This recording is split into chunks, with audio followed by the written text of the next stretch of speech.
نہیں میرے بھائیوں دوستوں بزرگوں ناراض نہ ہوئیو، ناراض ہو تو کوئی بات نہیں، گھر جا کے روٹی دوسری دفعہ کھا لیو، ملے گی کوئی نہیں۔ اللہ اکبر۔ میرے بھائیوں تو پہلی دفعہ بڑی مشکل سے ملتی ہے بھائی، اور جھوٹ نہیں کہہ رہا۔ گھر جا کے پوچھ لو، جا کے کہہ دو ہاں تقریباً 12:30 بج کے کھانے پینے کو کچھ کر ہے، جو دیکھ کے کہ پاگل تو نہیں ہو گیا۔ اسے پتا پہلی ٹائم کی تندور پہ کھڑے ہو کے لے کے آیا، دوسرے ٹائم تو کھانی نہیں آتی، کام بہت کراویں، کام بہت کراویں، کام بہت کراویں، یہ ساری بیٹھی ہے ماشاءاللہ بڑی تھکی ہوئی۔ کپڑے دھونے والی باہر سے آوے گی، برتن دھونے والی باہر سے آوے گی، جھاڑو پوچھا کرنے والی باہر سے آوے گی، پتہ کس چیز میں تھکی ہے، باتیں کر کر کے تھکی بیچاری اندر سے پلٹ گئی۔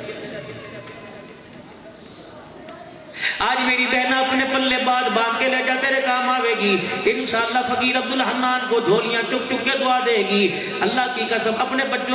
بچوں کی دیکھ بھال، اپنے بچوں کا کام کاج، اور یہ کہ کھانے پینے کا انتظام اپنے ہاتھوں سے کریو۔ خبردار کسی نوکرانی کو نہ سامنے لے کے آئیو، کسی کام والی باجی کو اللہ اکبر ورچی خانے کے اندر مداخلت کرنے نہ دیو، اور 3-4 کام کر کے کھانا پکانا شروع کریو۔ وضو کر کے باورچی خانے میں جائیو، اللہ کا ذکر کے ساتھ سبزی ترکاری کاٹیو، ہڈیا کے اندر چمچہ بھی یوں چلائیو جیسے بیت اللہ کا طواف ہوا کرتا ہے، سیدھی طرف سے چلائیو، سر پر دوپٹہ ڈال کے سینہ اپنا دوپٹے سے کج کر درود شریف پڑھتے ہوئے اللہ کا ذکر کرتے ہوئے کھانا پکا۔ رب اکبر کی قسم ہے اگر ان باتوں کی عادت تجھے پڑ گئی، اللہ غنی دسترخوان پر تجھے اللہ کی قسم حضرت دسترخوان پہ تجھے عبدالقادر جیلانی کے غلام بیٹھے نظر آئیں گے۔ لیکن کرے کون یہ؟ سب سے پہلے تو کچن میں جائیں گے دوپٹہ اترے گا، کپڑے دھوئیں گے تو دوپٹہ اترے گا۔ پتہ نہیں اس نے ململ کے دوپٹے نے تمہارا کیا بگاڑ دیا۔ 4 تولے کی چوڑیاں نہیں اتارتی، 3 ماشے کی انگوٹھیاں نہیں اتارتی، 1.5 تولے کا ہار گلے سے نہیں اتارتی، اللہ اکبر یہ دوپٹہ اتارتی ہے۔ یہ پہیا کا موبائل ہاتھ میں لیتی ہے، تیرے ہاتھ میں درد نہیں ہوتا، پتہ نہیں سر کے بالوں کے اوپر یہ پتلی سی چنی آوے کیسے درد ہونے لگ جاتا ہے۔ تجھے پتہ ہے میری بیٹی میری بہنہ یہ تیری وراثت ہے، یہ وہ ترکہ ہے، یہ وہ مال وراثت ہے جس کو تیرا باپ نہیں دے کے گیا بلکہ فاطمہ کا ابا محمد رسول اللہ دے کے گیا ہے۔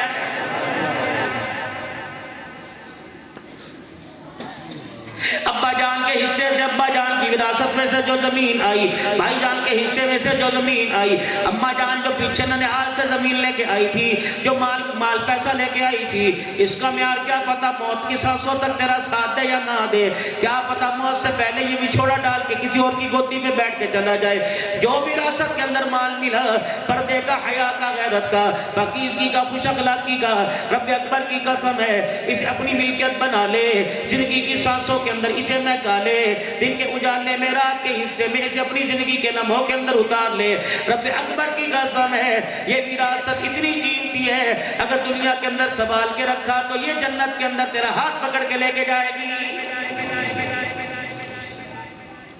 کیا یہ نہیں فرمایا تھا مدنی کریم صلی اللہ علیہ وسلم نے جو عورت 5 وقت کی نماز پڑھے، رمضان المبارک کے روزے رکھے، اپنے شوہر کی خدمت کرے اور اپنی عزت کا دفاع کرے، قیامت کے دن مسکراتی ہوئے جنت میں چلی جائے گی۔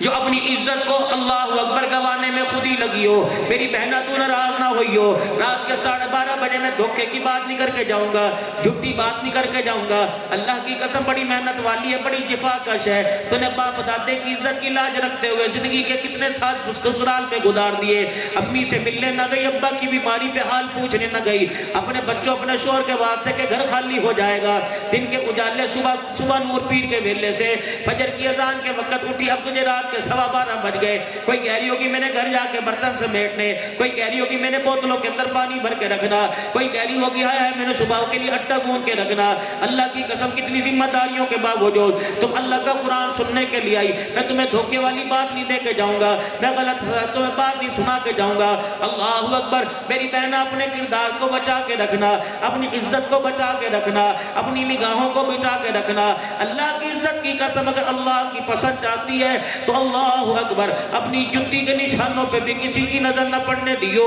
اپنے کپڑوں پر اللہ پہلا جو زمانہ ہوا کرتا تھا نا مولوی صاحب، اللہ اکبر، پتہ ہے اب تو ادھر شلوار ٹنگری ادھر قمیض ٹنگری، جو ہماری مائیں تھی نا شلوار قمیض ٹانگنے کے بعد اوپر اپنا دوپٹہ کھول کے ٹانگ دیتی تھی تاکہ ہمارے کرتے اور ہماری شلواروں کے پیچوں اور ان کے آنسلوں پر بھی کسی کی نظر نہ پڑ جائے۔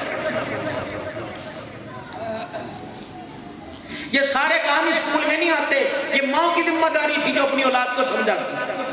ٹانگا پسار پسار کے بیٹھی، پیر چوڑے کر کر کے بیٹھی، یہ تو ماں کو بتانا چاہیے تھا جب کسی کے سامنے بیٹھیں گے تو ٹانگے جوڑ کے بیٹھیں گے، نیچے کوئی چیز گر جائے گی تو پہلے اپنی ٹانگوں کو جوڑ کے بیٹھیں گے، نیچے بیٹھنے لگیں گے تو پہلے اپنے سینہ جو کھول رکھے اس کے اوپر ہاتھ رکھیں گے، جھکیں گے، اللہ اکبر کس طریقے سے جھکیں گے، جب اٹھیں گے تو اپنی چادر کو پیچھے سے اپنے دوپٹے کو اپنی قمیض کو کیسے سیدھا کریں گے۔ یہ سبق ٹیچر نے نہیں دینا تھا، یہ پروفیسر نے نہیں دینا تھا، یہ تو اس عورت نے دینا تھا جو لال جوڑے میں آج سے 20 سال پہلے قرآن کے سائے میں تیرے گھر میں آئی تھی۔ یہ تو اس کا درس تھا۔